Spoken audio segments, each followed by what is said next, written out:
We are tWoTcast episode 296. That's as loud as I can get. All right, everyone, shut the fuck up. Wheel of Time.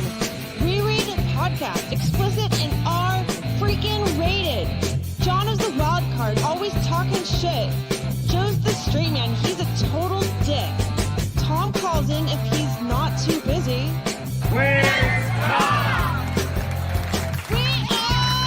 tWoTcast!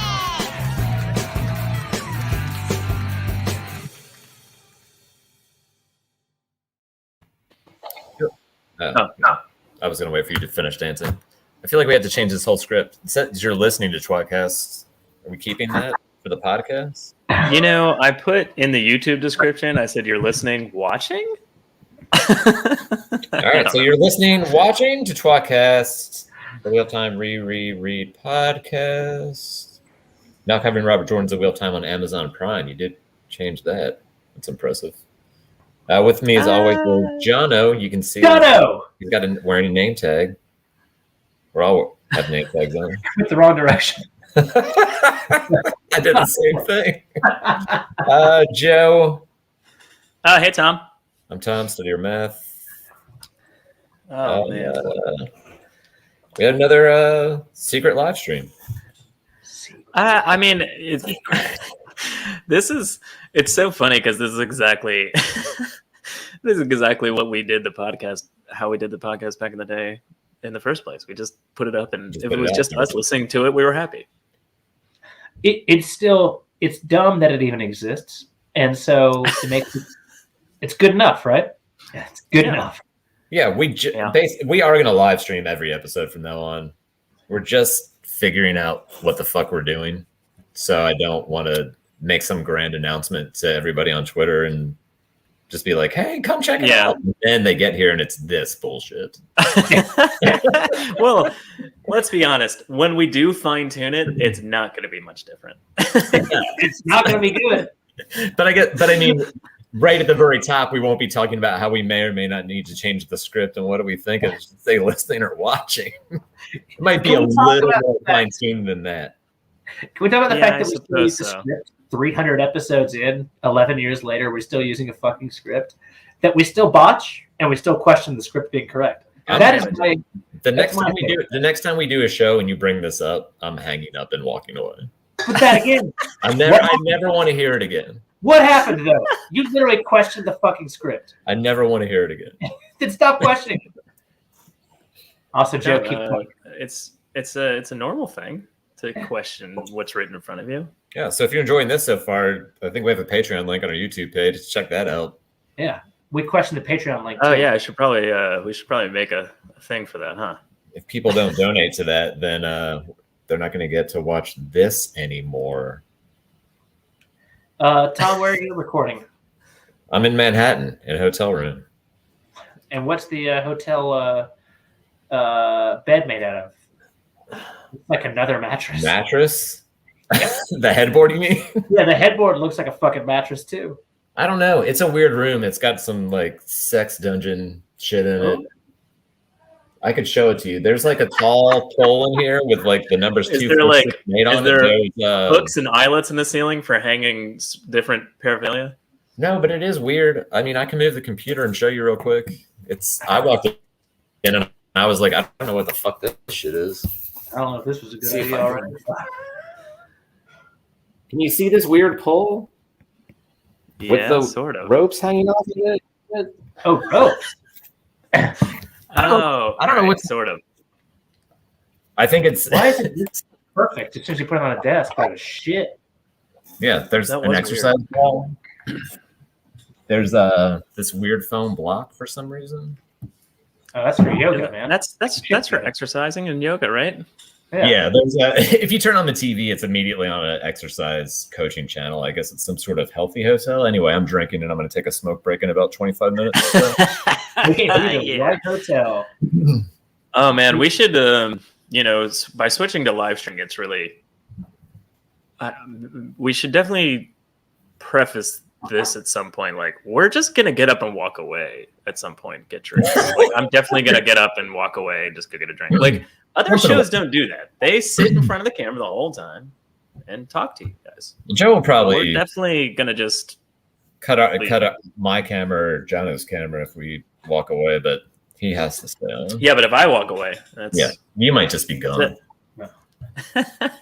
I guess I could take myself off the screen before I walked away. If anybody's watched us like live stream for like charity on other people's channels and has never really listened to the podcast, this is kind of it. We do the introduction and then we bullshit for like 5 or 10 minutes, and then we'll actually start getting to the shit we care about. What have you guys been watching? Or the shit you care about. I mean, I care about this a lot. What was the question, Joe? I said, what have you guys been watching? Well, let Tom go because Tom did the intro.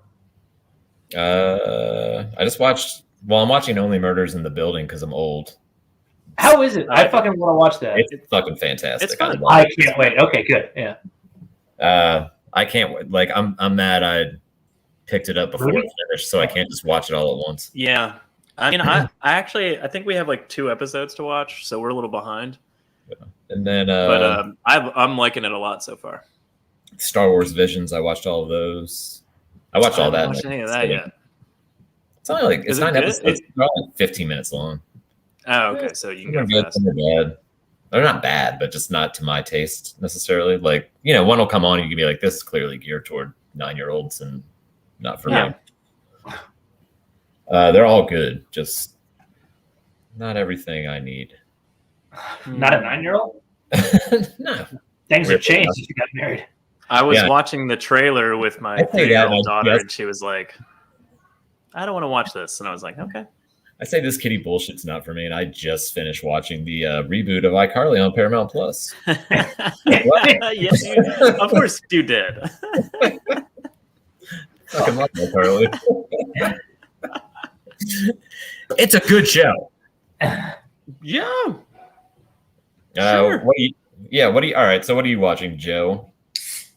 Actually, the reason I'm behind on all my the reason I'm behind on all my shows is because we were out to dinner with our stepfather and my mother, Tom's mother, also. You can't remember Dave's title. But and Dave mentioned how he was talking about some show, the new show where like the plane lands and it had been gone for 5 years. I don't remember what it's called. Do you know what I'm talking about? That's not a new show. It's an old show. It's just new on Netflix. Oh, okay. Well, he started watching it or whatever. And then I was like, it sounds like Lost, but in reverse. And then he's like, what's Lost? And I was like, what? and then I mean, I guess he knew what it was, but he'd never watched it. And I was like, you've never watched Lost? What the fuck's wrong with you? And then me and Lauren immediately went home and started watching Lost again. And we're halfway through season 2. Nothing wrong with that. Insane. And like we're rewatching Lost, and it just keeps dominating all current shows. So we keep going, hey, there's a new episode of Ted Lasso, and then I'm like, yeah, but I was thinking about rewatching 7 episodes of Lost, or maybe The Leftovers. The Leftovers is good too. No, the show Dave's talking about is one of the shows that came out at like within the first 2 or 3 years after Lost that was trying to rip it off. There was like 10 of them. Oh, I very vaguely recall that now. And it got canceled. And I don't know if Netflix is going to reboot it, or I don't know what's going on. Why is it such a current thing then? Because it got added to Netflix. Are we talking about the same show? I feel like the show I'm talking about is new. No, they go up in a plane, and then the plane lands, and they get off, and everyone's like, you've been on that plane for 20 years, and I'm old now. That's it. That is just Dave. All right. The show. And then that's the show to my knowledge. So I mean, like, good. Yeah, makes sense. Stars the guy from that played Prince Charming on Once Upon a Time. Yeah, I watched the first 5-6 episodes like a million years ago. Was it? There's a possibility that we're talking about 2 different shows. What about this? Why don't we have Dave on the show? Let's have Dave on the show. Kenzie, it's Manifest. Dave has already kind of been a side character once or twice by starting the lawnmower every time we did our first 2 years. Yeah. If you look at the chat, somebody knows exactly what's up. Also confused about why Manifest. That is the show. He's correct. And that's the old show. That's the show. 5 years old. Or she, or he, or she, or he. Yeah, I have no idea. I don't know. Kenzie can kind of go either way. I feel like, well, I'm not gonna guess. I feel like it's just gonna go wrong. It's like, so look at it. It's like 5 years old time. You were wrong. Yeah, which explains why Joe's watching it. I Lost think is like 15 years old. But everyone's into it. They never finished the show, and I think there's a possibility Netflix picks it back up. But like, I can't believe so many people are watching a show that didn't end on streaming, and the remote chance that Netflix might just be like, I guess we'll finish this. Yeah, that's why I thought we might be talking about two different shows, because I was like, I thought there was new episodes of this. Like, I thought it was like a thing that people were watching currently.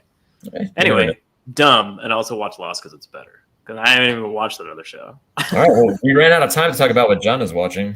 All right, Jono, what are you watching? Watched Loki over the weekend.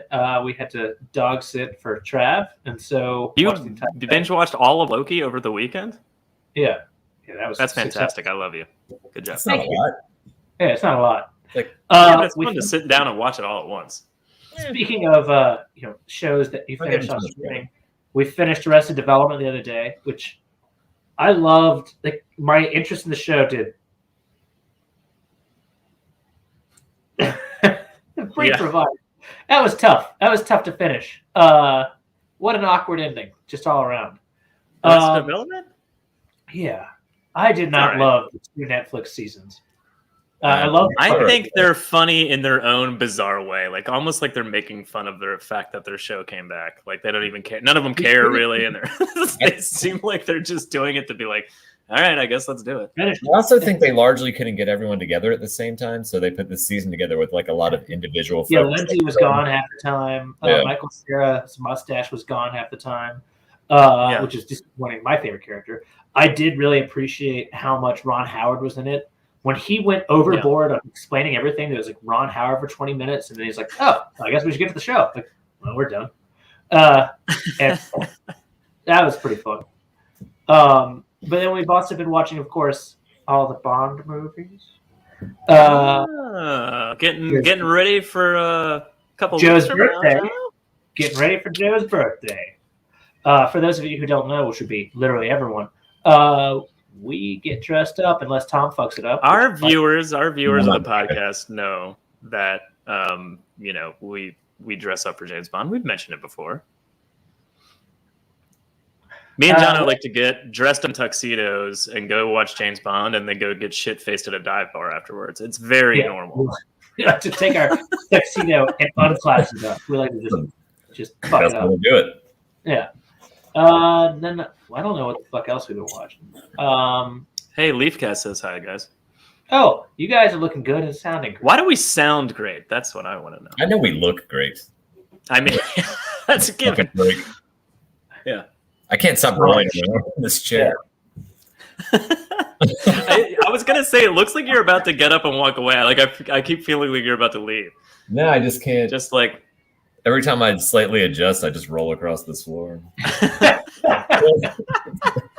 Also, finally, I'd like to thank the Germans for Oktoberfest. I do my best to try as many Oktoberfest beers as I can. That's for the finale of the show. You never did it. Oh, yeah, you're messing this all up. All right, I feel like we're ready to move on. I don't think anything with I'd like to think the Germans is usually a good idea, because most of the time they've been off twice. All right. I mean, they're okay. Spoiler warning. I can do that, Tom. Tell me to do that. Spoiler warning? Oh, there you go. I mean, probably not for the whole series. Don't forget, we also have this thing called listeners later. So probably or probably not are basically the same thing. That's all I have to say. Maybe spoiler warning, maybe not. Yeah, take the chances and see how you feel. If you listen to it and we spoil something, you can't get mad about it. But we might not spoil anything. And you can't get mad about it. So the problem with what we're currently doing as we're streaming is that we're not currently rereading a book right now. So normally we would just be like, we're spoiler heavy podcast, blah, blah, blah, blah, blah. But like right now we're just talking about the show and crap related to the show. So it's just it's going to be that way for a while. We're not going to get back to a book until we start getting after season 1, I guess. Hey, what do you guys want to do for when the episodes drop? We don't have to talk about it here. We should come up with a plan. Jerk off? I mean, do you mean in real life or like? I mean, it's 3 episodes, but we were planning on doing an episode per like stream or like episode of our show. So you want to do 3 episodes of our show in a row? Should we just do one giantly long episode? I think just one giant episode. So, a quick disclaimer: we've done 3 episodes in a row, which included us doing one episode, being shit-faced after the second, and never finishing that second. Let alone. I think we should just get like super, super drunk. Done. While we're talking about all 3 episodes of the show that drops on November 19th, and until we just pass out on screen. We've never done 3 in a row. We've intended to do 3 in a row. That's exactly right. We never finished the second. But I think there was a time that Joe couldn't even finish recording, and that's that was one where we were doing a 3rd one. There's episodes where we did we got together. We were going to do 3. We did the first one. We got a little drunk. We did as the second one started. We were pretty wasted. We maybe made it 50 to 75% of the way through, and then like a week later, we recorded the ending. This is special prize to the listeners. Just wildly less drunk, like through the episode. You can barely pronounce anything at minute 30, but by minute 45, you're just like, "Hey, how are you guys?"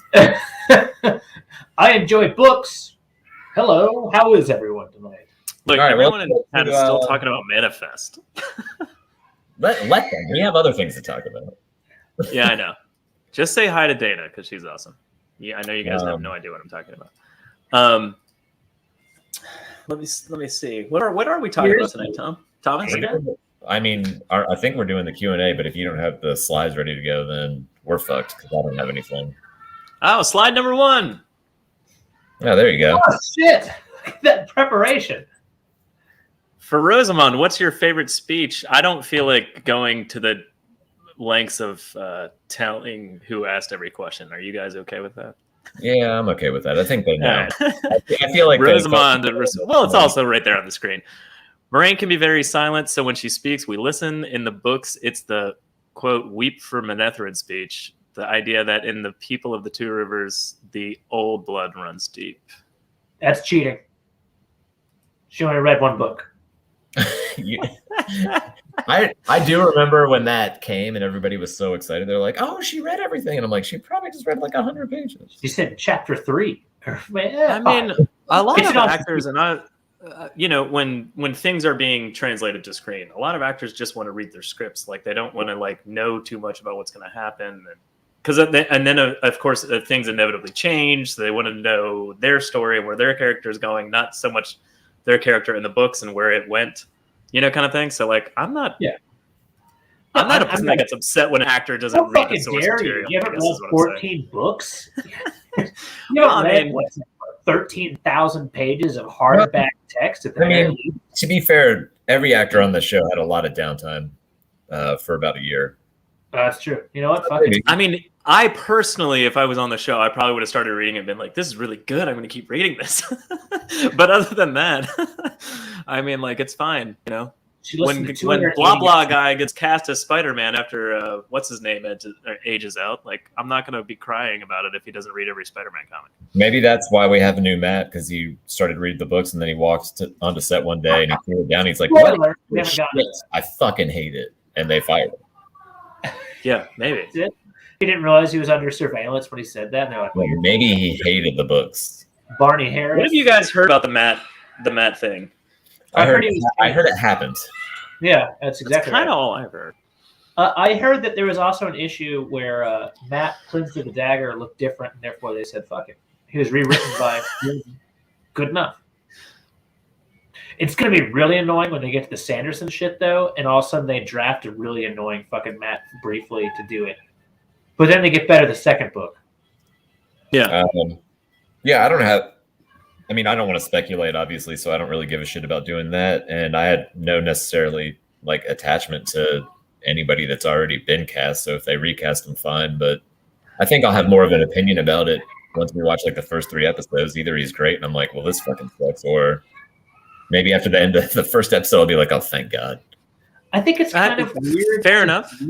For a main, again, one of the things we don't really know is like how much are they going to really endorse the 3 Ta'Veren versus Rosamund Pike. I assume they're going to really kind of start off with Rosamund Pike as the main character and then segue into reality. At least as far as the books are concerned. But like right now, it seems almost like Dario Naharis was recast in Game of Thrones. Oh, whatever, it doesn't really matter. It's wildly different. Hopefully, you don't notice. But sorry. Here's an awesome comment. I wonder what they're gonna do with Rosamund Pike from basically season 3 through 8 when Moiraina's supposed to be dead. She should probably have read ahead for that. All right, I'm glad we did the spoiler thing.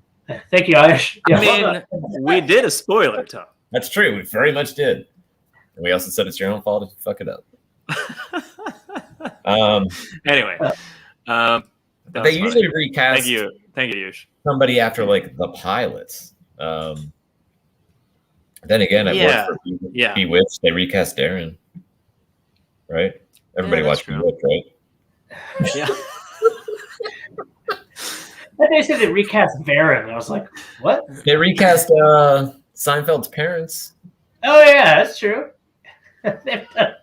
So Mat Cauthon is equivalent to Seinfeld's parents. This makes sense to me. And Lloyd Braun, he got recast. There's some Seinfeld. Yeah, he's a different guy in the beginning. What is the deal with that? I don't remember that. I just remember the movie theater episode with Lloyd Braun when he's like super crazy. He's a different guy, like way early in the show. Like way earlier, yeah. Okay. I guess I'll take your word for it. No reason to not do this. Apparently, I need to rewatch Seinfeld, is what you're saying. Yeah. They also wrote Poochie out of The Simpsons.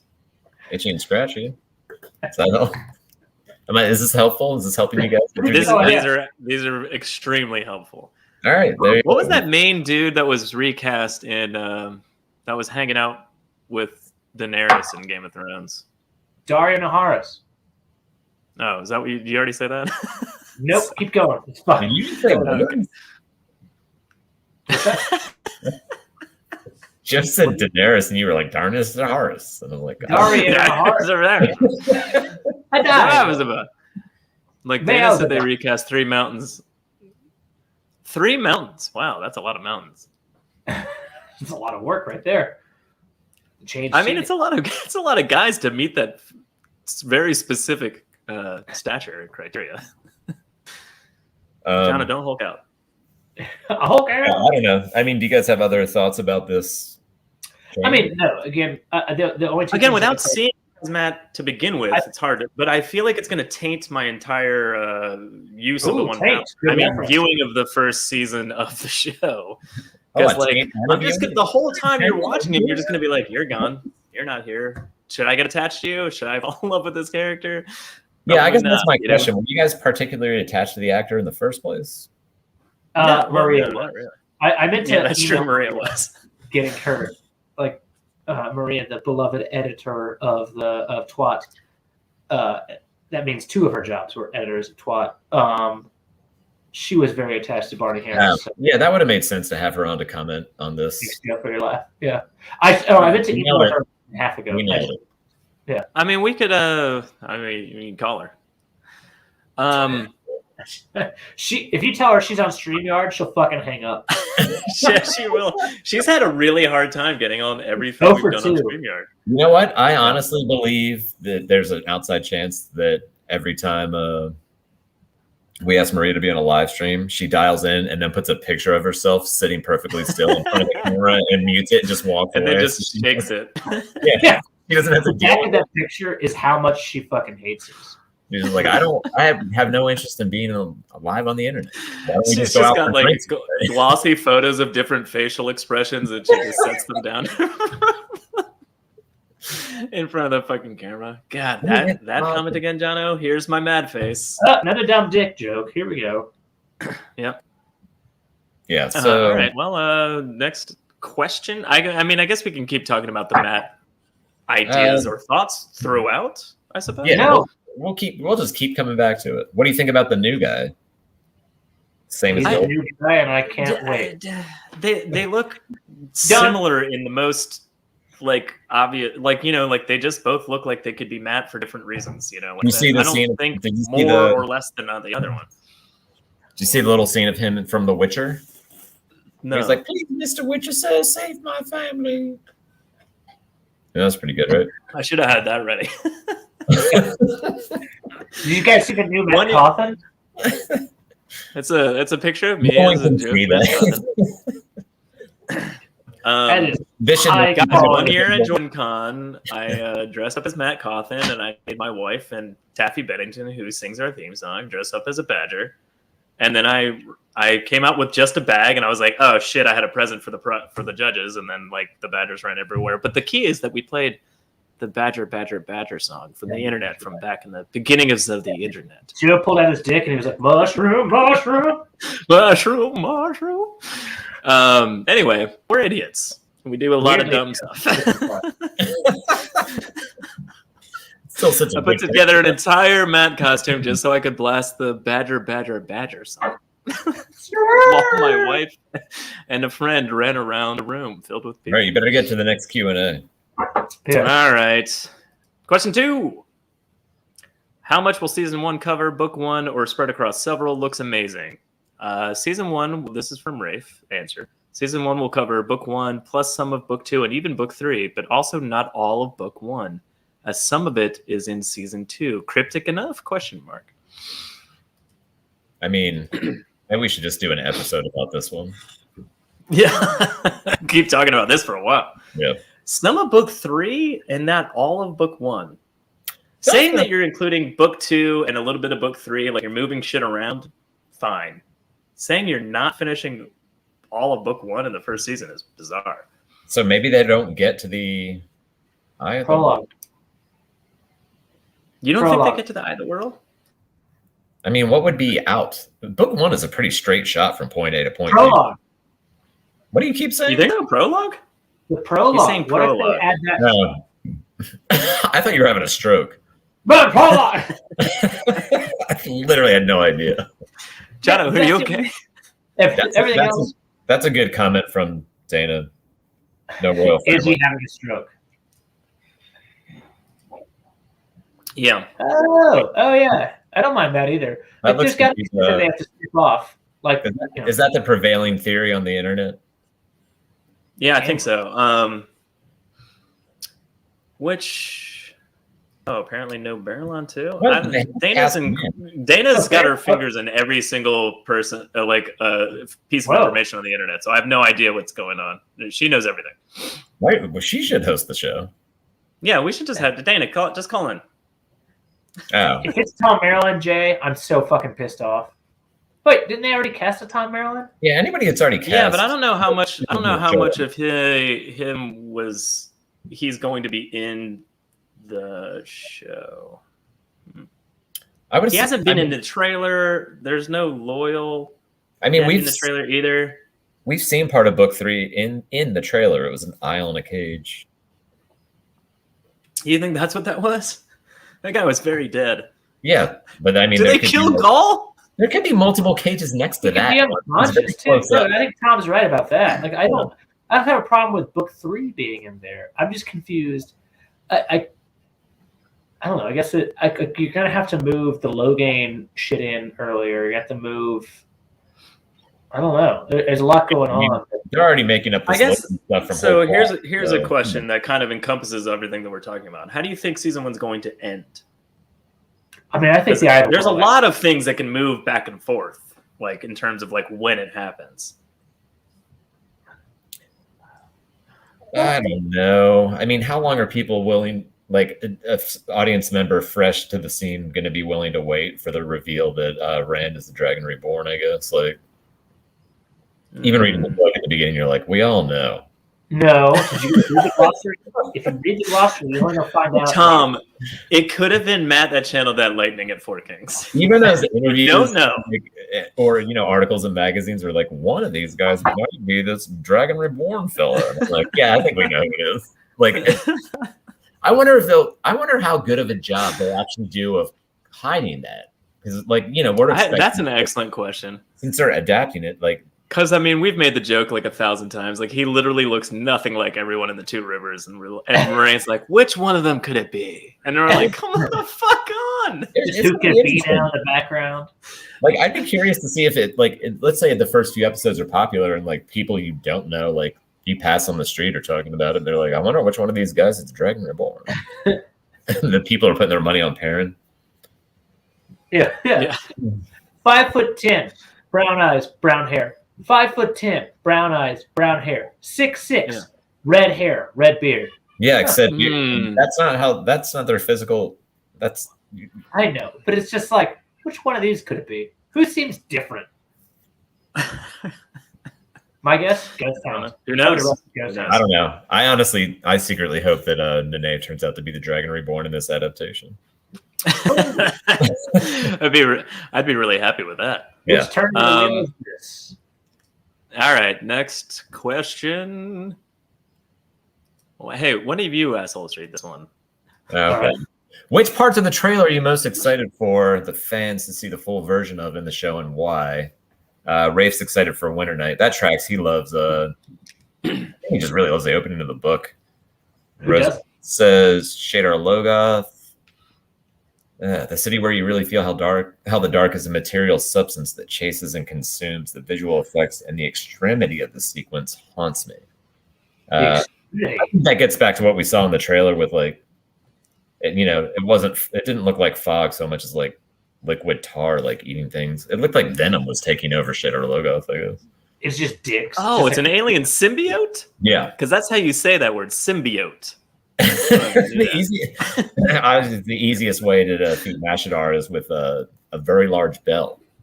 Yeah. Sonic vibration. They just should have rang the church bell. It would have just chased it out of the city. That's all Ren had to do was unring the church bell. There you go. Free. Yeah, there you go. I mean, it's so obvious now that we think about it. It's so obvious. Personally, I think that Rafe is correct because, again, as you all know, I've got a hard on for many things, but one of which is like honey cakes. That's literally the only thing you're going to care about, and they're not going to show it. It's going to be fucking awesome. Not even mine. Just that. We'll say that. You don't think there'll just be like one panning shot past a building with an open window with some honey cakes cooling on the windowsill, Tom? And then Jono's just going to get a huge boner. I'm so excited about honey. I always just figured honey cakes looked like honey buns, like Little Debbie's. That's it. They just throw 3 or 4 in. Honey cakes. But I just love the entrance to Emmons Field. To me is like starting that book from the beginning, like every fucking time, and it just fucking delights me. That chapter 1, obviously I've done the prologue a million times as a joke. But chapter 1, just I don't know why. It's really not even that like homey when you think about it. Like half your neighbors are redneck dicks. They don't really get along.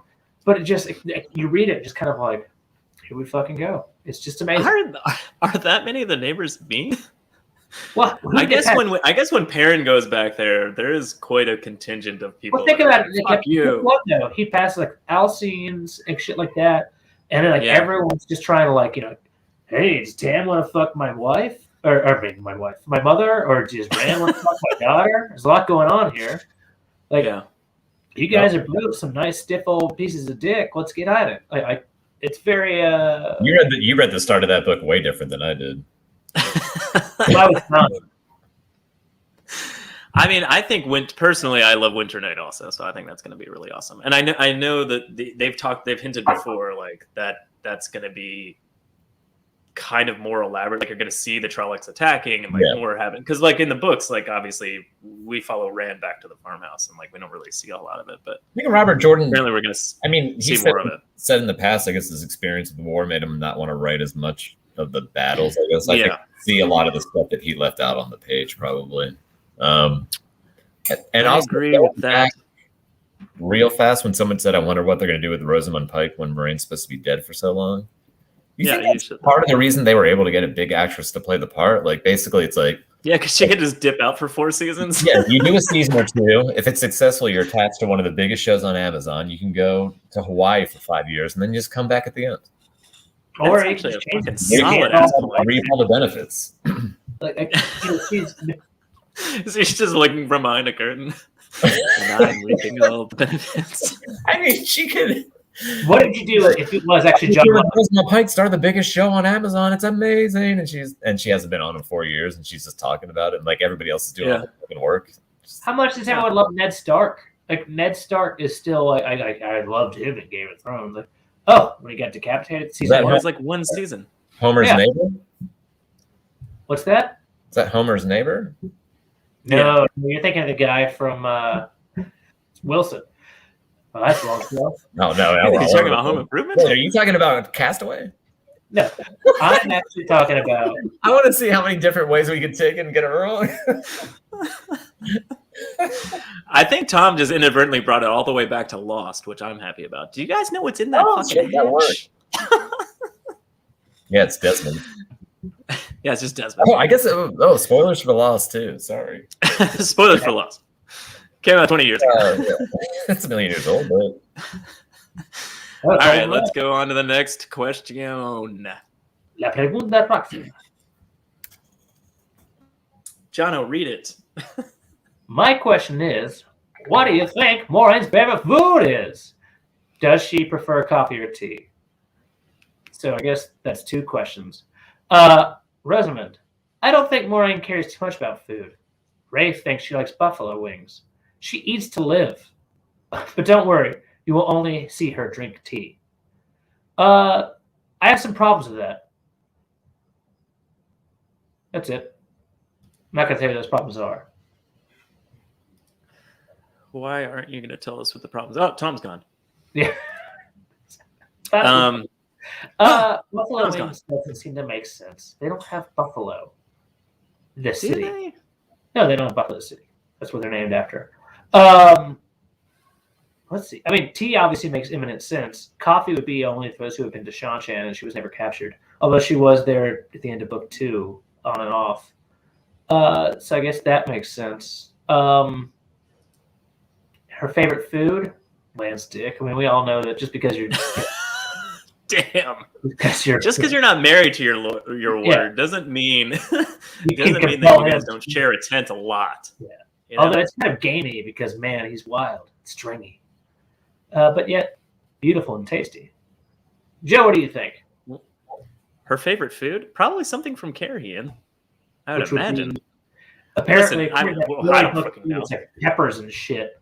Rand almost came when this was hot. If you travel the world like Moraine does and you try different things and you eat different things, don't you inevitably just go like, but I really love like my mom's, lasagna or whatever the fuck, like whatever the fuck your mom makes, kind of thing. Like, don't you just love like, It's true. I think but guess what? Back to that. Her mom didn't make fucking food because she was a noble cunt. Just whatever her cook and servants brought her. Yeah, I think she probably would enjoy that the most. And apparently, that's buffalo wings. Yeah. Why not? What the fuck question are we on? 5? Let's go. Yeah. Will there be a second trailer? Yes, and longer. What's the thing you'd like to see in it most? Interesting. I guess I assumed there would be a second trailer just based on the fact that they said there would. They called this a teaser trailer, but it was a really long. Yeah. Like usually a teaser trailer is like 30-ish seconds. Like it's a really short trailer. But that was like proper trailer length. So I'm pretty excited that there's going to be another trailer. That's kind of crazy. To me, do you think we'll see Loyal? That's what I want to see. No. Also, some Tom Maryland for real. Like I want to see Tom Maryland. I mean, Tom Maryland is like just if you leave Tom Maryland out early, that's just a fucked up, just missed opportunity because he's a delightfully fun character. Even I'm fine if they meet him at Whitebridge or something like that, or on the way there. Yeah, just put him wherever the hell you want. You don't need him in Emmons Field, is what I'm saying. But if they meet him like later on along the road, and then either after Rand and Matt get separated, even they could just meet him, and they don't know. Tom doesn't know anybody else. I don't hate that because he's got to see Rand and Matt with an Aes Sedai because that's what intrigues him, right? That's what brings him out. Like that's what makes him want to help out because maybe it's like his nephew. So wherever the fuck do you feel like that needs to happen, that can happen. But he's just amazing as a character. Like he's one of the few characters that really just kind of even though he doesn't do anything like over the top, he's just always awesome and just a good person. And he's also fucking fantastically sexy. I love it. You almost. This is a nice comment from Dana for you, Jono. Moraine's mom died when Moraine was done. Way to disparage the dead, Jono. This is the only thing I have to say about that. Clearly, Dana doesn't know you well enough, and you talk about your dead mother and having sex with her all the time.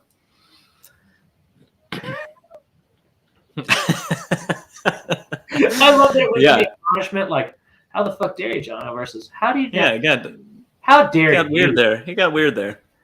My mom. I talked to her this morning. Question number 6. Yeah. For Rosamond, what was it about this story that spoke to you and made you want to play such an amazing female?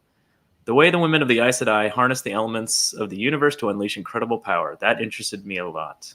Playing an amazing female, an Amazon Prime character, playing an amazing female is already better than playing a mediocre female.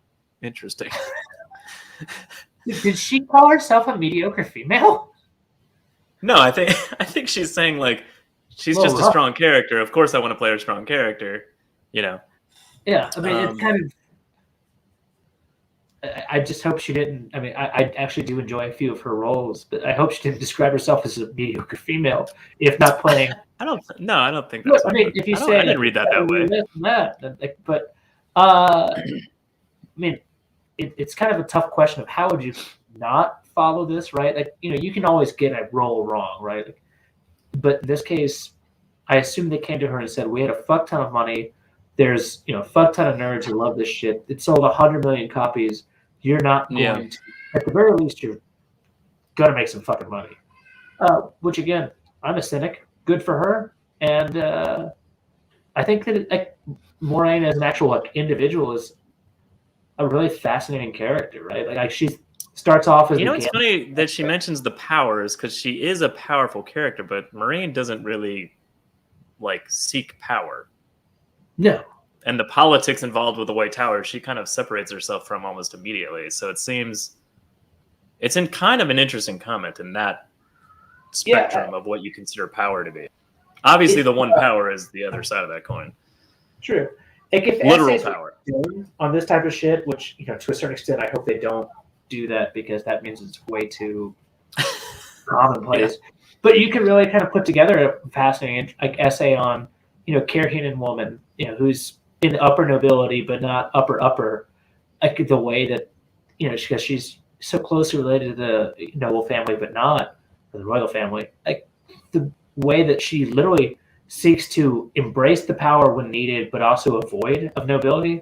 That could be a fascinating kind of, you know, a woman of juxtapositions. But at the same time, it's a book, so, you know, let's just get drunk and talk about it later. I would have highlighted this from Jay. They have to meet Tom and Loyal somewhere. I think probably in Tar Valon. That does make sense. Although, I don't know. I kind of hope they meet Tom earlier. But the Loyal part of this makes sense. I believe it's Loyal says is at the Waygate. Interesting. Also, hey Jay from Jordan Con. I think you got to meet Tom before then, though, because it's his depression that brings him. I think the idea of Matt and Rand being okay on their own after Shadar Logoth is inconceivable, and they need somebody to help them. So I would assume like Tom is there to like help them along. Although they are slightly older and less stupid. I assume it's. Well, we don't know the less stupid part. Yeah, that's true. Yeah. All right, next question. Oh, Tom's back, and he's yelling at me in the private chat. I saw when I went to smoke, I figured I'd watch you guys so I could keep up when I got back, and I saw Moraine's favorite food while I was gone, because Joe said, "Come." Not did I? But Joe said his favorite thing is what your mom made, and then Jono said some horrible things about her mother, and then Dana said she died when she was a baby. So Moraine's favorite food is probably breast milk. Oh, that makes sense. So now we know. Really weird way to bring that back around. Yeah, that's what weird cheeses. What exciting! Oh, sorry, I thought we were ready. Oh, sorry. Oh, we are ready. Okay. What excited you most about this series? Oh, the amazing cast and the bond we have. Do you think? Why didn't she write pun intended, or did she do that by accident?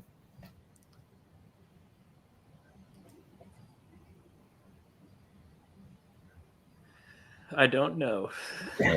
Also, what upsets me is the fact that excited was in the past, but her interest was clearly present.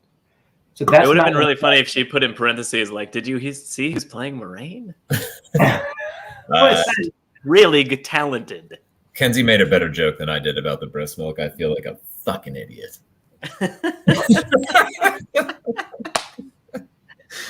That is a better joke. Yeah. Damn it, Tom. And I had all that time to think about it. I should be wearing my mother's milk shirt. Well, you couldn't have known this. That's where your mom splashed milk all over it. All right. Well, that question if she just likes breast milk, that also explains Rosamund, where she's just like, I don't really think she cares that much about food. Yeah, she just liquid diet. I look fantastic. You smell bad. That's her original. That's originally why she was seeking the Dragon Reborn, because she was just like, pregnant lady that doesn't have her baby anymore. Plenty of breast milk going around. Well, it's got to be a wet nurse. I'll look for wet nurses. Only wet nurses. For Rosamund, is this your first time acting with CGI effects? Is it harder than expected? It was great. I did a full body scan on day one, and then I never had to show up. See, that's obviously not a real answer to a question that seems rather ridiculous. I don't think that's a serious answer at all. Do you know her filmography well enough? Has she done CGI stuff before? I mean, not really. I mean, nothing springs to mind, but I mean, yeah. She seems to be one. She's more in like dramas and stuff. She was not with Peter Dinklage where they made him short. Game of Thrones? I know what you're talking about. Let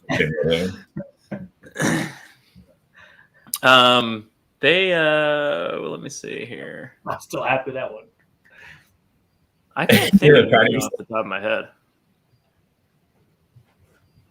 I've definitely never seen everything she's in though either. So how fucking maybe it's a valid question. Why did she blow that question off? I wonder. Yeah, I don't know. I'd be curious to see behind the scenes, like after the fact, like how much. It sounds like Rafe's doing a lot of practical work and not as much CGI. Yeah, but at the same time, she has to do this and pretend she's like controlling the one power. Like you'd kind of just be like, "That's a valid question." Like, hey, was it weird doing that? Do that again. Maybe they had to grow their fingernails really long. Oh, that's the CGI one.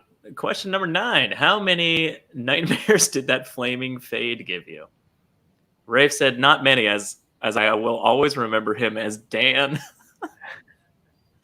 Sorry, that's really funny. Who was spinning in circles on his horse on a Slovenian mountain, doubling the Westwood. Rosamund said, "His very feminine lips concealing rows and rows of teeth give me nightmares. And don't get me started on that skeleton mask his horse wears." Poor Dan. That's pretty tough. Call him feminine. So I think we got a lot of some clues about what happens. We definitely know the fade spins in circles repeatedly on floors for some reason. The Tasmanian devil. That's what it is. I'm here to get you, Dragon Reborn. Woo! That must have been funny trying to like get that. Just can you hold your horse straight, please? God damn it. This is not. I don't have eyes. Yeah. They don't just spin in circles. This isn't in the book. Like it's an adaptation. Do you think he had a physical body makeup on that like concealed his eyes, or do you think he had just like green screen sunglasses on? Oh, I like the latter because that looks even dumber just spinning in circles in person. These are the questions that people need to know. I mean, it's kind of important. Also, because if you're not blind, why can you not control your horse? I mean, that's why we do. And this. by horse, I mean whores. Sorry. When the questions first came out, everybody took them very seriously and like just did a deep dive and like we're just here to make dick jokes though. Yeah, that's our part for the most. That's what we do, Tom. It's not what we're about, but it's what we do. What are we about? What we do. Respect for women.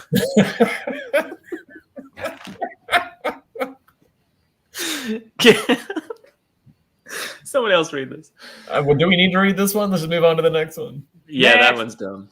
Next is the scene with Egwene in the water about her 1 power / wisdom testing.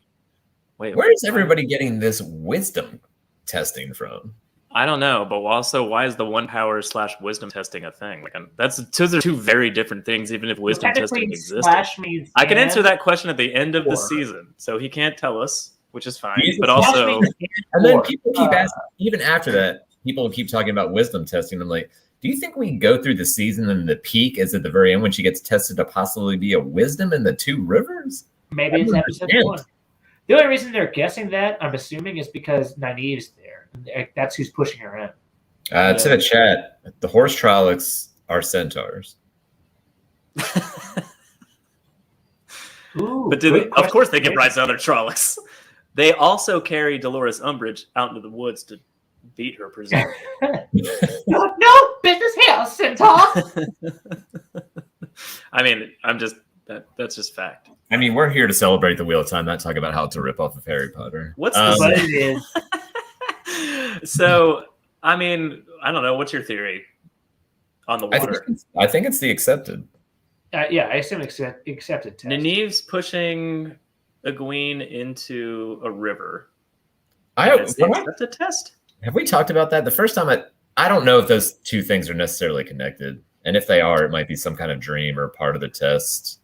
I don't think they're necessarily connected either. But also, I've said 10 times that it could be a dream. But I mean, I've always wondered if that's Moraine getting Egwene away from Moraine and everybody, instead of like, she's like, I'm going to go to the White Tower. She's like, that's what you think. Well, I mean, there's 2 options, right?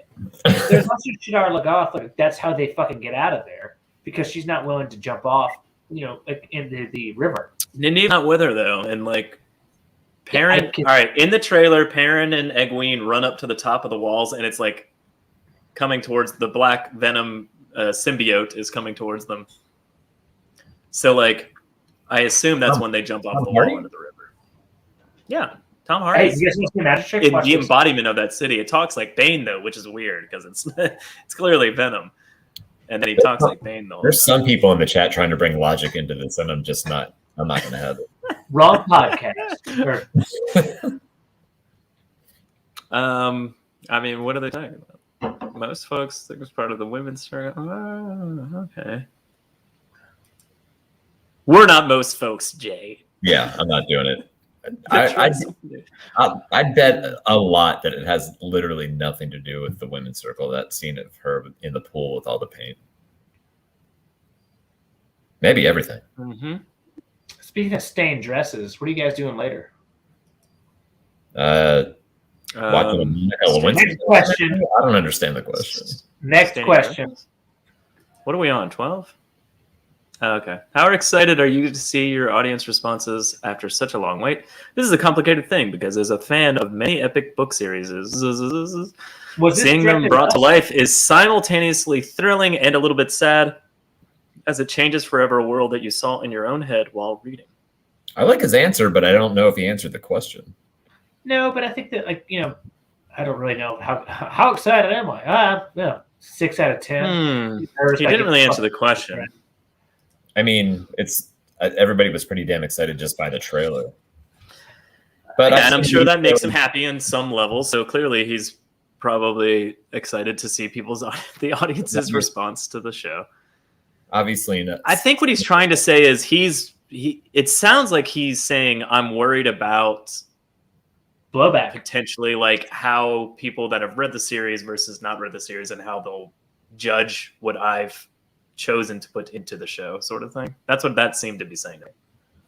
I like the term blowback because of its exciting connotations too, which are sexual. But I think that for his sake, I can't imagine really what it's like to put together something that, again, this pre TV show, like Wheel of Time sold more books than Game of Thrones. And you know how fucking negative those fucking people were, which, again, probably never was one of us. Can you imagine, like, oh, I'm going to do the next fucking one of those. I can't wait to get shit on no matter how well I do. Like, it's not a fucking easy thing to do. Like, you got to at least have testicles as big as Tom. Hopefully, well, that just comes with it. Hopefully everybody doing adaptations after Game of Thrones takes a lesson from that fucking dump of a final season. But everything else, even through like the first 4 seasons, which were very good, like as a reader, I loved it all. I read those books a long time ago, but there's so many people who are just like, no, that's not how it happened. Yeah. Eat a fucking dick. That's too fucking bad. I mean, I think we're gonna get a lot of that. We've said multiple times that we're not going to be those people, stand by that. But we're already getting a ton of it. We already are those people. Yeah, we already are those people. I'm not those people. No, you're one of those people. Hey, Tom, what would you do if Tom Maryland never existed? I wouldn't care in the show. You piece of shit liar. I got to let you know right now. I'm not really the biggest fan of that character. I wouldn't care less. I mean, I like him fine, but like if he wasn't in the show, I wouldn't give a shit. Tom's one of my favorite characters.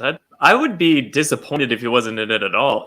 If his role is completely changed and minor and like not like as big of a deal, I won't. He's not supposed to be minor. He's way older than that. I'd bizarrely be more okay if he wasn't in the show. You'd definitely have sex with Tom Maryland. I'm more okay with him not being in the show than I am with him having a guitar, weirdly enough. It's just over there.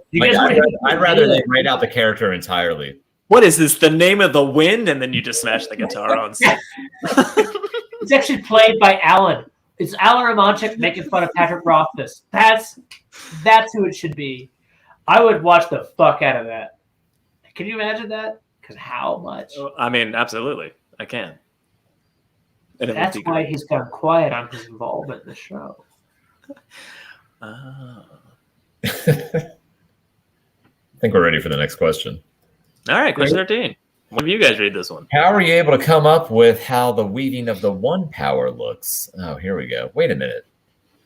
Rosamund answers this question. She didn't come up with this. How were you able to do it, Rosamund? I'm pretty sure the director and the showrunner did this. I need to know that you would believe Moraine had this power if there were no visual effects. The most important thing for me was that I felt connected to something greater than myself. Robert Jordan is so eloquent about what it feels like to channel the feeling of the one power filling your veins, the risk of it, the risk of drawing too much, and the necessity of respecting it and being trained to use it. Again, great answer. No relation to the question. How fucking dare you? I mean, it's a really good answer. It really shows. It's not her fault. People ask that question. It's not her fault. Yeah, that's obviously a question for Rafe Judkins. Well, I mean, it is and it isn't. I mean, she has to make it look real without knowing the visual effects. I think what they were trying to ask is what you're saying, Tom, but I think her answer is like answering a separate version of that question, which is I do love the answer. How do you do this? How do you come up with this move, Tom? We don't know. Like I take a lot of E and go to a rave and videotape yourself and then go back the next day. And they'll be like, that's it. This from 3 a.m. to about 4:15 a.m. Perfect. Stay away from 4:30 past. That's everything past that shit. Yeah. That's how you have sex. You're like, wait. Does channeling make you throw up on your shirt? And they're like, no. And she's like, all right, yeah, then throw away after 4:30. What about this statement? What if there be no Beldomen? Also, how did you not say do be no Beldomen? But that's a solid question. What if there be no? He feels like a write out. Feels like he's getting written out. It does seem like there's not going to be any Beldomen, although I guess if that was cast, we'd know about it? Question mark. But at the same time, maybe not. If there's no Beldomen, then what will they do at the end of the Great Hunt when he's there for the entire finale of the last chapters? As I've said before on our podcast, random ship captain is your answer. And he's not important. He doesn't do anything at the end of book 2. He also all there in the build-up, and then all he does is sail away without. And then just sail away. See you later, girls. Sorry, I would have stuck around for you. And I'm like, why did we put him in make like a 10-part episode, or we could if we get bored, of what Beldomen does and how little importance it really is. Like, other than we're asking for it now. I saw this in book 2. You'll see me 4 books later. I saw this earlier. This is a not so deep cut, but unless you guys know Avatar: The Last Airbender, you're not gonna know what it means. But it's a fucking amazing comment, so I'm highlighting it. Moving on. I know neither of you give a fuck or know what I'm doing. Anyway, that made me laugh. Sorry. Yeah, I don't care if there's no Bail Doman. I don't. I love the character. I mean, I guess they should sort of. He doesn't act much. He's a totally cuttable character. If they were doing, who's gonna marry a Kanan? If they were doing a page by page, translation to the screen, but for some reason he wasn't there, I would be like, this is fucking stupid. But obviously, like, yeah. All right. Oh, maybe Bail Doman's. That's the same question. Wait, was it? Yes. Wait, maybe Bail Doman's one of the things that from. God damn it!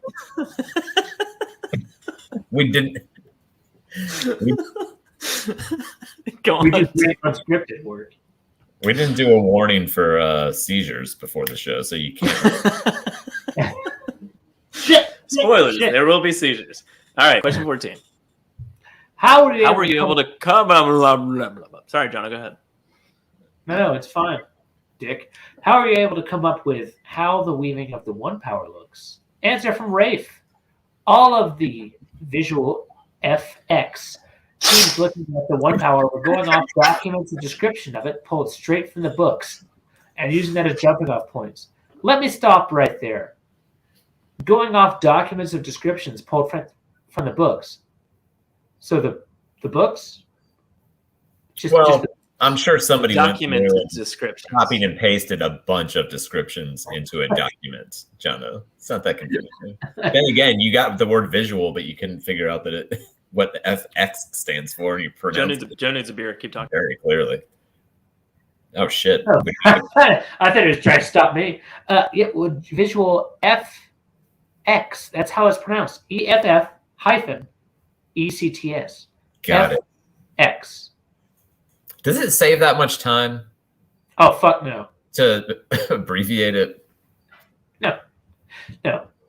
But that's okay. I do love just the idea I can't keep saying visual effects. What can we do? A VFX? VFX. It's like 2 less syllables. 2 fewer. You can count them. If you add them up through your entire directory, probably 8 kind of a diphthong. Yeah. So it's one viewer. Doesn't matter. Regardless, great answer because it doesn't really add much. That's the ultimate prestige and importance here. Anyway, so what do you like? What did you think about what we saw? Do you think all channeling is going to look white like that? Like white for the females and black for the males? I hope not. That's racist. I know there's a C. Wait, are you live? Yeah. Shit. Your racism is noted. I don't know. I was kind of hoping there'd be more color associated with like what type of power they were using, and then those would weave together. But yeah, if it's all white, it's going to be kind of. Do you think it would have been worth it for us to like? Let's say we see somebody doing something, and it's like there's green and blue threads, and we're like, oh, they're clearly weaving water and earth. I know what they're about to do. Or like, doesn't matter. Just like white is fine. I guess it's fine visually. I feel like it's not that difficult to change the color though of a weave. Like you're already CGIing white into it. Why not? I mean, I don't know. It might be the hardest thing to do ever. I think it would be interesting only in the aspect of like the different characters. Like, I don't know, Satan and Eve watches a weave being done and then goes, I know how to do that, like right away. And like, but it'd be such a weird, subtle thing to like pick up on. And like, blue and yellow means this or whatever. And like, I don't know. Which I guess seems ridiculous. I mean, honestly, changing the colors might cost an extra $250,000 an episode that they need somewhere and else. They just don't have it. Yeah. Jono just dipped out. But so one of the things but the poster, do you remember, Tom, you remember the poster, the quote unquote, like what we thought was weaving at the bottom corner, which of course was like pretty understood to be the poster or like was multicolored. I still incorrectly just am going to insist that that's somebody's hair. That explains this whole thing away. Yeah. Okay. Like I'm fine with it. It's somebody showing up late to the Waygate. Okay. That looked like the Waygate was being created out of thin air or something. I don't know. I haven't looked at the Also, poster. it looked like it was in a different spot than where it is when they're riding up to it. But I guess there's multiple Waygates, so that doesn't mean anything.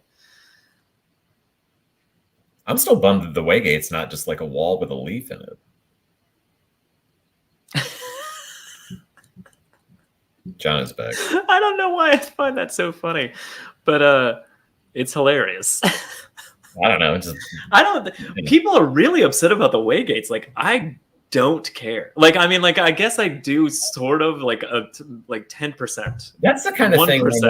Thing. That's the kind of thing where I'm like, why change it? And not I guess I know this theory's been betted about it a little bit, but like the idea is that maybe they're combining portal stones and Waygates into like a singular object. I guess it is a little more visually spectacular than just like a concrete wall. But yeah. No, those were supposed to be like, well, the thing that I did like about the Waygates in the books is like, it's not just a leaf. It's like, it looks like a wall of like leaves, but then it's made of stone, and then like, and you can pick one off, which is crazy.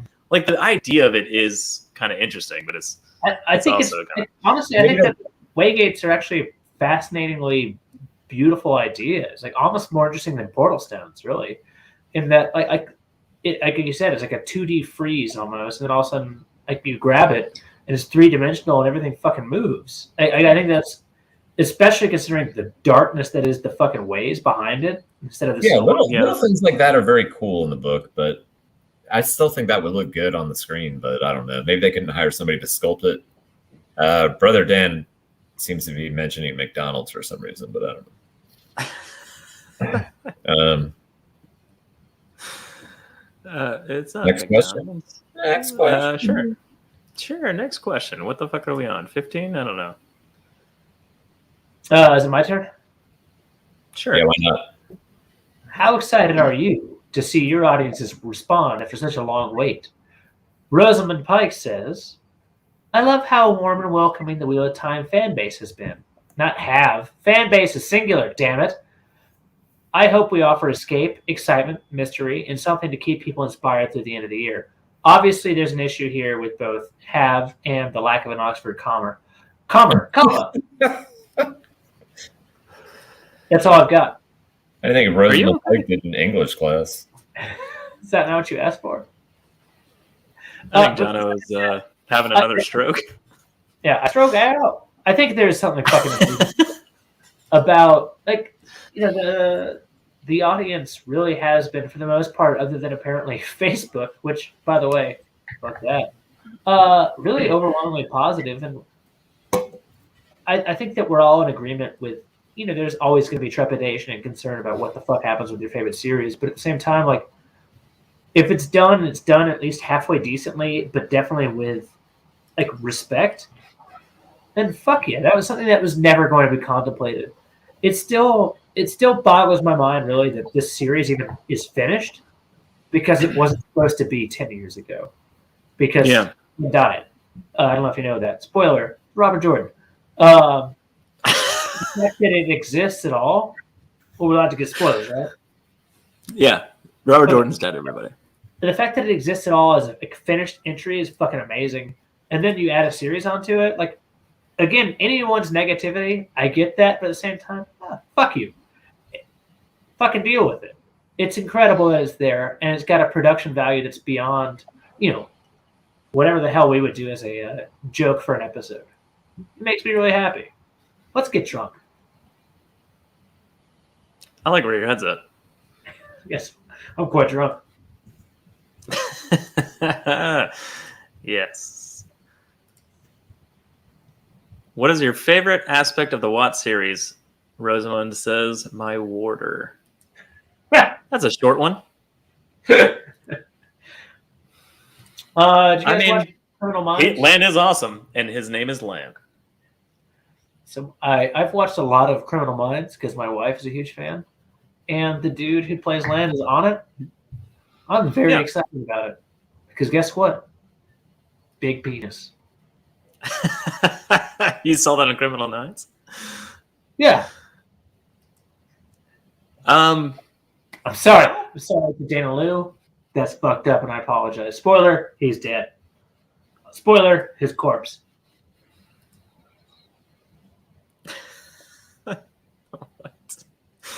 I don't know what that means. Is he short? No. Yeah, unless that's a fusion drink, which is offensive. Fine. Maybe. Interesting. I mean, I think I'm pretty sure Dan's still watching, but both Dan and I were both like, "Holy fuck! Look how they fight together! It's amazing!" Like when we watched the trailer. So I mean, like I'm kind of on that page with that. Just from what we've seen, I really love the idea of like they actually put thought into how the warder is fighting with his Aes Sedai to accomplish certain things, not just like running off and doing something. Like she's like weaving past him and he's rolling under it and doing something. Yeah, it's awesome. All right, next questione. Next song. For Rosamond, how different is acting in a high fantasy TV show from your previous work? The biggest, most important challenge with fantasy is making the stakes your own, making the concepts and the ideas that are so outside our own experience feel real and immediate. That is a solid fucking response. Yeah, I like that as an answer because there's nothing weirder really than like the idea of like how do you throw like that kind of thing. Like, well, I saw it one time more about that. Yeah. Just the idea of like, I don't know, like she said, making the stakes actually mean something to you when it's not real at all is very different from going like, oh, I'm in a drama movie and my husband is a murderer, or this happened, or like and it's just real life. Like it's a lot harder to like wrap your brain around like, I guess the end of the world is, but that's so broad. It's so difficult to be like, I get it, and it's important, but I mean, that makes a lot of sense. I like that response. That was a good one. Do you want more from me? Or are you done? Well, I don't ever want more from you, ever. How much of the mirror Wait. Oh, hi. Oh, Violet. Hi, Violet. He's talking in my headphones. Hi, Bob. Hi, Jono. You don't have to get rid of Hi, Violet. And my daughter's here. Happy birthday. Did you have fun on your birthday? Jana said happy birthday, sweetheart. Happy birthday. Thank you. And that's the response. I don't know what you say. Yeah? I don't know what you're saying. Yeah, I hear you. Jono can hear you, sweetheart. You don't know what to do? Did you enjoy your gift from me and Say goodnight. Good night, Jono. Good night, Violet. You say goodnight, sweetheart. No. Oh. Bye, sweetheart. I love you. Good night, Lauren. All right. Back from that adorable break. Who the fuck was that? God. Just always interrupting my shows when I'm trying to curse, say horrible things. I can hear my wife in the other room just like, tell her hello. Tell Violet hello. No, Anyway, she loves me. I forgot what we were talking about. Oh no, just like go back to the question real quickly because I also am drunk. Was this it? No. Nope. Wait. Or that. No. Was this it? Yeah, there we go. That's good enough. All right, back to us. Back to us. Done. It's a tough kind of thing to like, come into a series. You have to really love it, I assume, right? I mean, like I assume that these people don't just see it as like a dollar, figure that just floats by. Like, guess what? Another, however many $1 million every season I fucking do, because you're attached to this forever.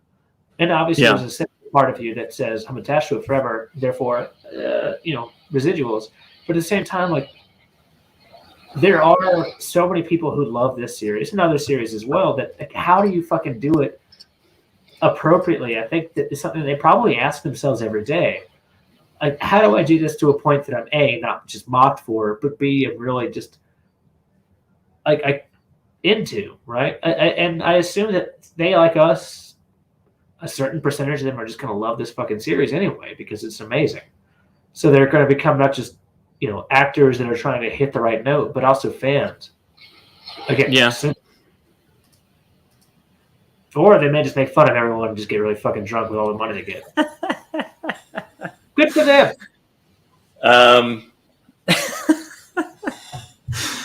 Yes. Yeah, either or. Either one. That works. Tom Mask for Violet. That's not a bad idea, Brando.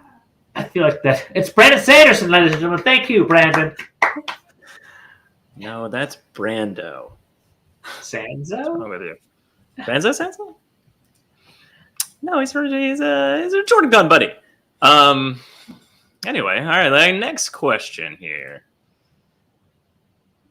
How have you kept this trailer under wraps so long? Oh my god, it is perfect. Thank you. The only thing we wanted was it made people feel. Again, it feels weird that Rosamond answered that question, right? Yeah, it seems odd. And I'm glad that people do still have feelings. It's amazing how much. Tom's back. Oh, Tom's back. Oil setting. I think what's interesting, it's funny because I was reading this Q&A and I noticed that she was answering random stuff more often. John randomly left too. She was answering stuff more often than not. And then I was like, it's weird that she's answering. It should be the showrunner. But then on what planet is the showrunner the voice for the show? Not often. I mean, maybe Dan Harmon.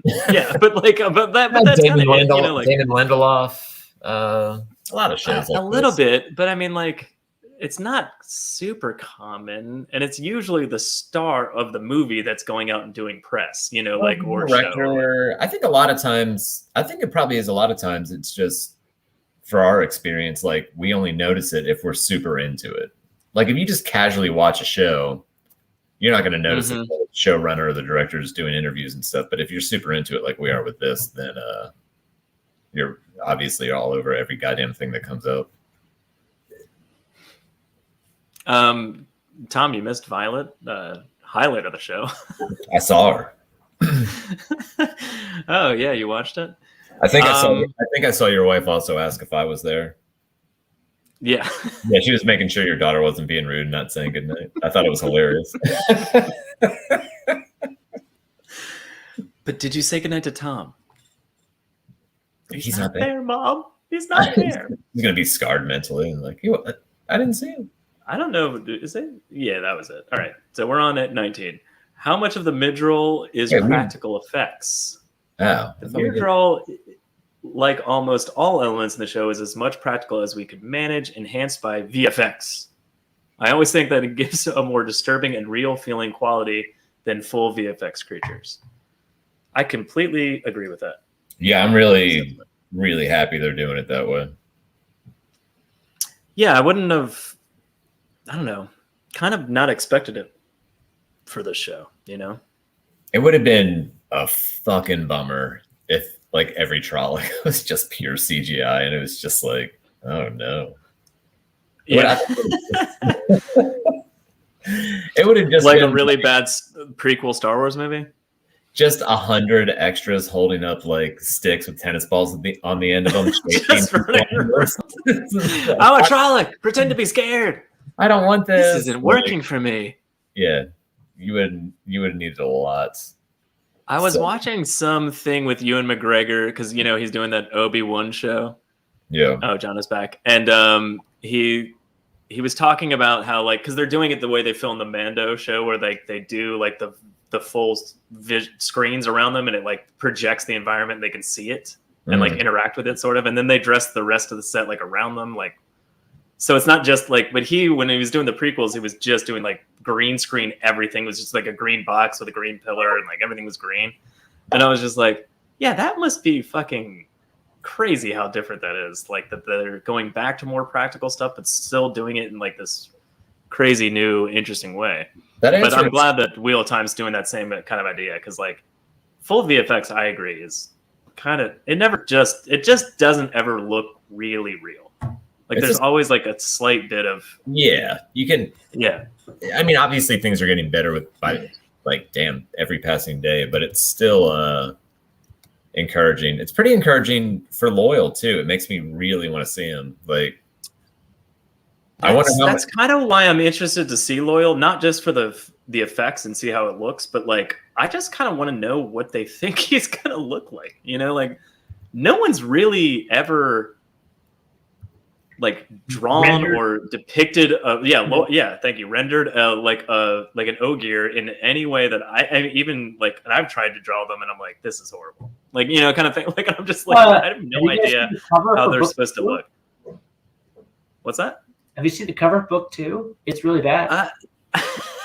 Yeah, but you know, on that note, Jono, the one that did the ebook, whoever artist this is, and forgive me, I don't know it, but I mean, like, he did the ebook cover for book 2, but instead of like making his own new cover, he just redid the cover of book 2 in like a better way.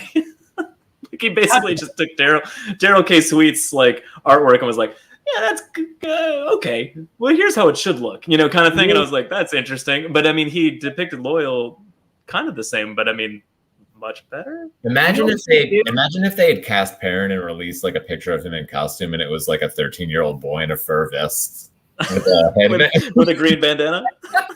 And when everybody lost their minds, and the producers of the show were like, "What are you talking about? It's on the fucking That's how he looks on the cover." We are literally following the books. How fucking dare you? We should do an hour, a whole podcast devoted to our love of Daryl K. Sweet's artwork. Oh, Daryl K. Sweet? Yeah, we can talk about his covers all day. That should be as they progress, everyone gets shorter and stumpier, which I think is very interesting. Their limbs shrink up into their bodies. by Knife of Aaron is like played by Peter Dinklage, I think. The second Aaron Dinklage joke. We stopped doing that. Sorry, we're ready for 20. Somebody read 20. Which location was your favorite to film at, specifically in the show and in real life? I don't quite understand the second part. The world inside the walls of Shadar Logoth is particularly affecting and eerie. Our production designer created a powerful, sinister set for the abandoned, desolate city. Based on all these answers, I feel like Shadar Logoth is going to occupy like 8 episodes. No, it's like 7. But for me as an actor, the city of Tar Valon was so rich. It was built from the ground up with the most intricate detail. It is stunning. When I first saw that, I was like, built from the ground up. And then I'm like, wait, that city they showed in the trailer, that they built that? They built the city on... What do you got? Rock and roll? Are you going to do better than that? I'm not. Were you just waiting for us to say rock and roll? You fucked it up. You did it. Because guess what? I was gonna say cock and balls. None of that city. Pussy hole? What rock and roll? Joe is just sitting there like, no. This is the problem with streaming live. You think so? Is Shadar Logoth gonna be like? Oh yeah, I guess North Harbor or South Harbor? Which one do you think she liked the most? I've seen a few things. Put your hands together. My guess, North Harbor.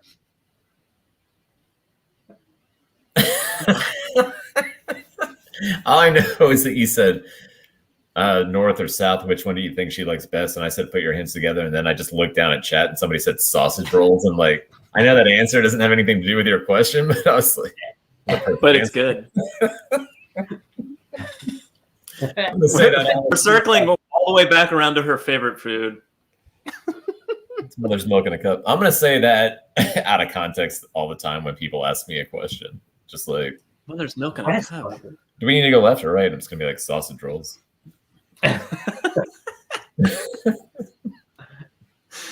Oh man. Okay.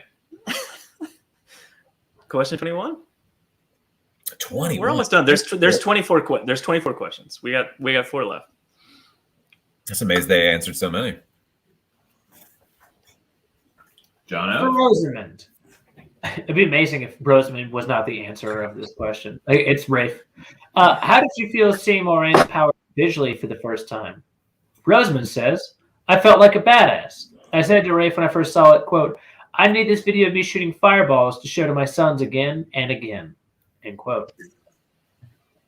I mean, so obviously my first problem here is that Moraine doesn't have any sons. Obviously, that's a very important thing. That's your problem there. This is fucking wrong. I mean, I don't understand. I mean, well, like, she could. Oh, you know what? There is literally a 20-year difference between, or not difference, but just kind of. Yeah, I mean, she's been trying to find the Dragon Reborn for a long time. Though. Maybe she's like, you know what? Her and Lan have shared a lot of tents together. Jason, Lan. So can we ask this question? Lan is lucky. Yes. Lan kind of, raised the old blood, or from the old blood, or ancient blood, raised by the old blood. He hits a lot of the things. Maybe she's like, you know what? Maybe let's have the Dragon Reborn. It's a weird way to say he has a lot of sex. The old blood. Oh, good God. Well, I mean, this is how it goes. Yeah. Yeah, it does. Yeah, it does. What I love is, it's better in the first 15 minutes and just progresses downhill.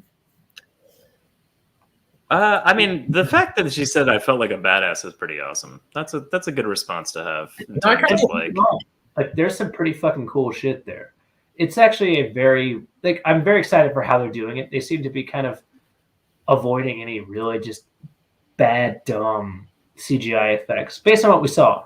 Again, we also haven't seen her shoot a fireball yet, just lightning. So that's exciting. No, yeah. Hey, spoilers! Moraine shoots a fireball on the show. Yeah, spoilers. just drinking. You guys heard about it here first. Exclusive. Exclusive Instagram Q&A that everyone's read possibly over a month and a half ago. But they might not have read the subtext. We need an exclusive sticker that flashes on the screen every time we figure out something really smart, like Moraine likes tit milk and fire. This is all I got. I've been pretty decently behaved. Yeah. Can we get some information on the composer or the score for the show? So excited for this. Thank you both so much for bringing this to life. This is where he does answer it. If Amazon lets this answer go through, this is me proudly announcing that we have the most incredible composer working on the show by the name of Lorne Balfe. He honestly sounds like a Forsaken. Got a tiny hint of his music with a reveal of the logo, and what he's doing is really special. When Rafe got fired the next day because Amazon didn't let that go, it was a pretty tough day for me. I thought it was really weird that Amazon allowed the answer to go through but fired him anyway. It's weird, right? Like, they were looking for a reain. Yeah, I guess they were obviously looking for a reason. I love the idea that he didn't have to change his answers. Like if they let this through, instead of just saying it was Lorne Balfe Forsaken, it was just like, I hope I can fucking say this, right? And then he says the most benignly nice answer there is. I can't imagine there being a composer reveal and everybody like going fucking wild. I mean, shit, he slept. Are you fucking kidding me? John was really heated for a second there. I remember. You can't. There's plenty of composers that people would be excited for. I don't know what they were expecting to hear though.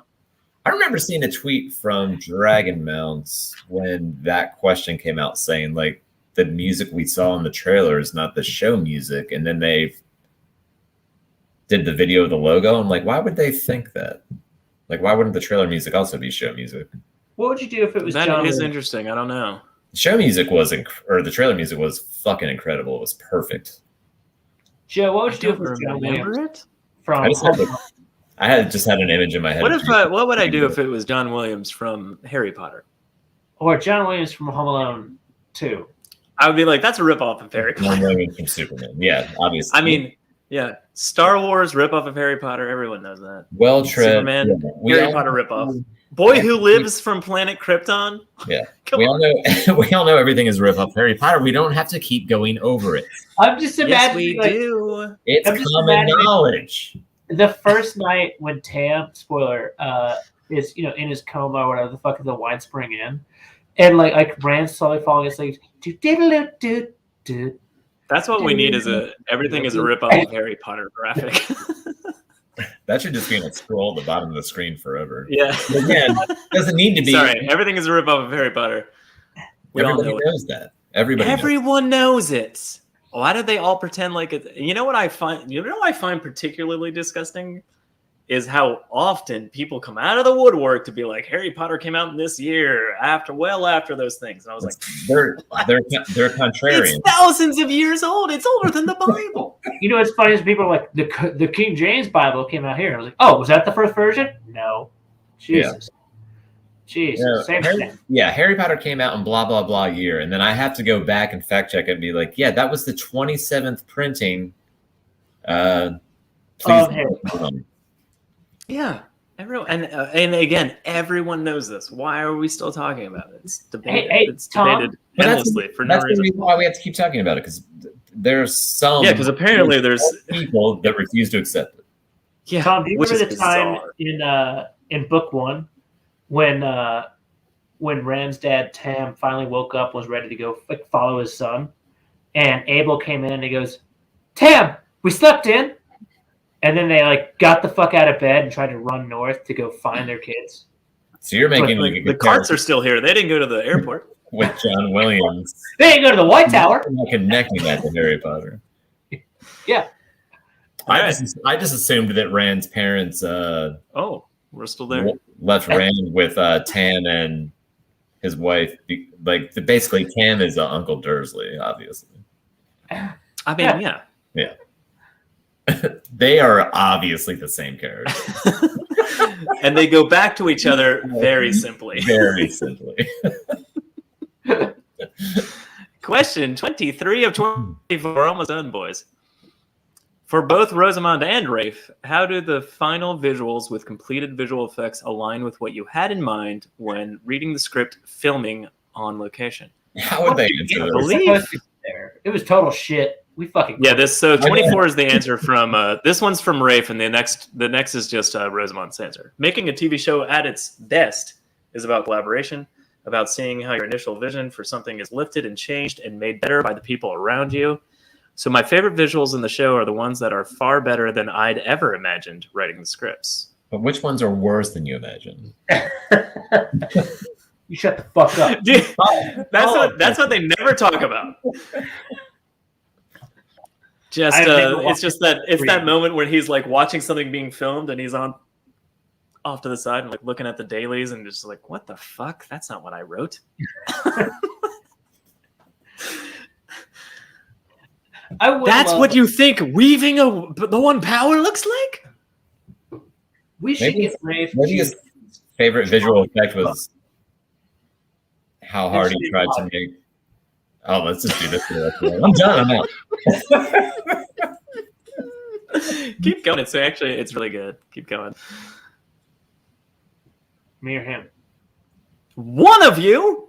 All right. We should get him drunk as fuck at some point after he's kind of relaxed as he should be, because I'm sure he's going to deliver a fantastic product, and ask those questions that hey man, you fucking nailed it on 80% of it. That other 20 though, what pisses you off the most? And he's just going to go off. He's going to be like, well, obviously they didn't listen to tWoTcast or whatever the hell it is, or there was something just really fucked up that just didn't make sense. The CGI was awful, whatever.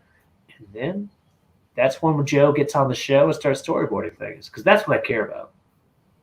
Oh, I like how you brought that around to for no reason at all. I was looking down. What were you going to say? Maybe when the show comes out, we can do an entire episode comparing the new Logain things that they just made up for the TV show with Sirius Black. I mean, that part where he becomes a dog for most of the show. What about the part where that's weird. That's weird, right? Also, totally serious. Azkaban, and then just breaks out and kills a bunch Azkaban? Azkaban. Call on me. Call on me. Joe, how do you spell asphalt? Asphalt? All right, move on to the last question.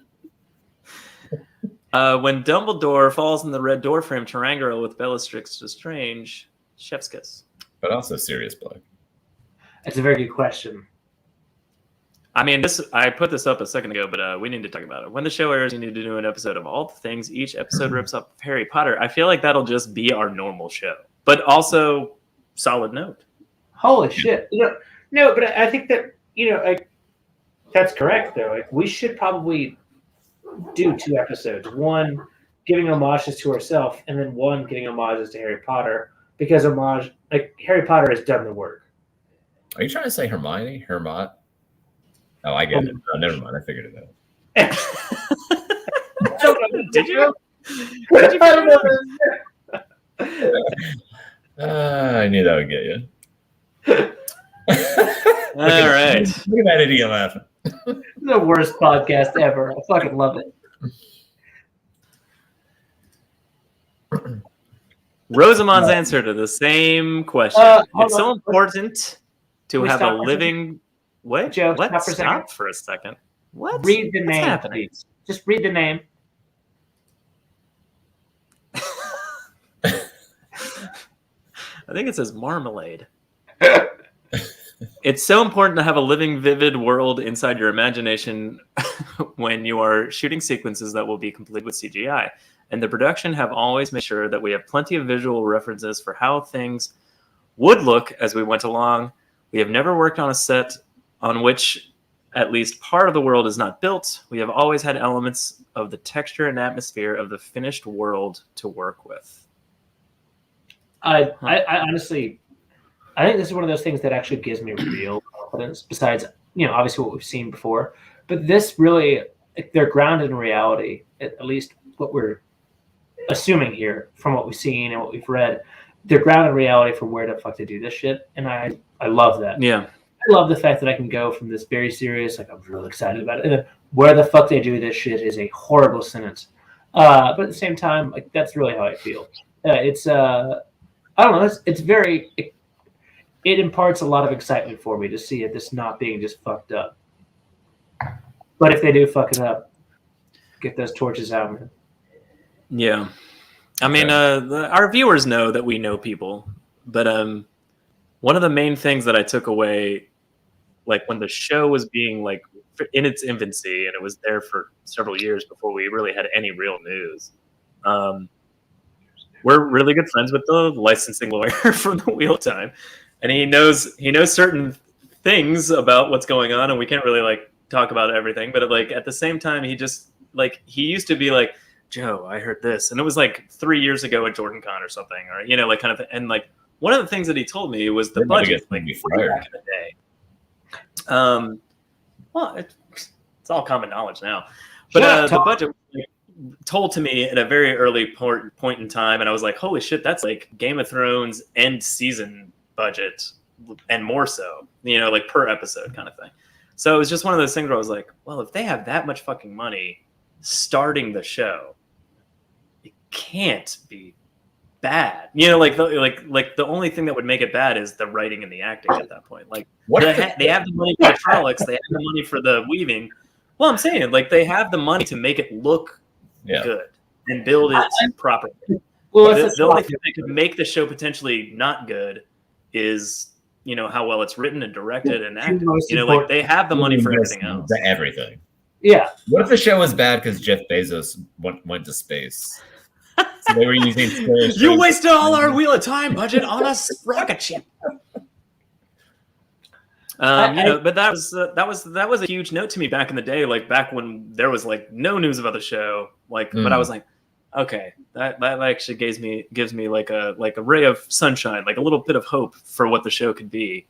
And I think that the budget is almost it's a weird thing where instead of money being a deterrent to what's going to be good, it's instead a kind of facilitator, right?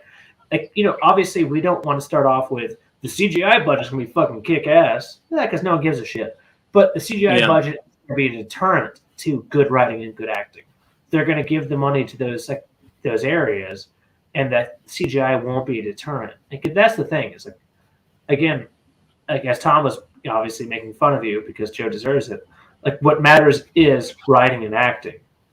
But if you can combine that with a fuck ton of money, you're probably going to get some good writing and acting. The point is, they could have had the best writers and the best actors and the best directors and everything, and if they didn't have the money to make it look good, it would have sucked. You know, like there's if the Trollocs don't look good, if Loyal doesn't look good, if it doesn't look like you're in a different world, like it's just not gonna be what we all. Well, it's not really a different world, Joe. It's actually a world at a different time. A wheel. All right. That's tWoTcast for this week. It's getting super earnest, and you guys are just trading back and forth about how serious you are about this shit. That's tWoTcast for this week. If you have any comments or questions, the best way to find us is on Twitter. Don't read any of this. It's at tWoTcast. Yeah, I don't think so either, right? Just say, see you later, guys. Yeah, look for the podcast. Go to the Patreon. Say good night, Jono.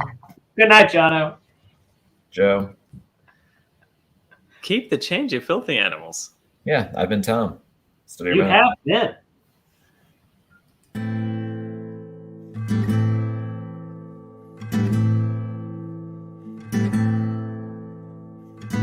Among the first to start, the tWoTcast was so smart to lovingly bash our favorite books. But that was long ago, and now they've grown the show, and now they got us in their hooks. Don't throw coins to these bastards, they need bars of gold at least. Someone please keep them afloat. Now let's listen as they once again ramble through a book. Let's get the fucking quote.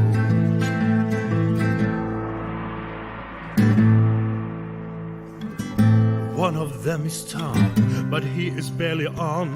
Sometimes he calls into the show. Another one is Jono. Is he their joker? Oh no. And Joe, is he the stupid one? Welcome to the tWoTcast. We will share our love for books and all our hate in every episode. We'll entertain you, make you laugh so hard you barely can stand up. That is the tWoTcast code.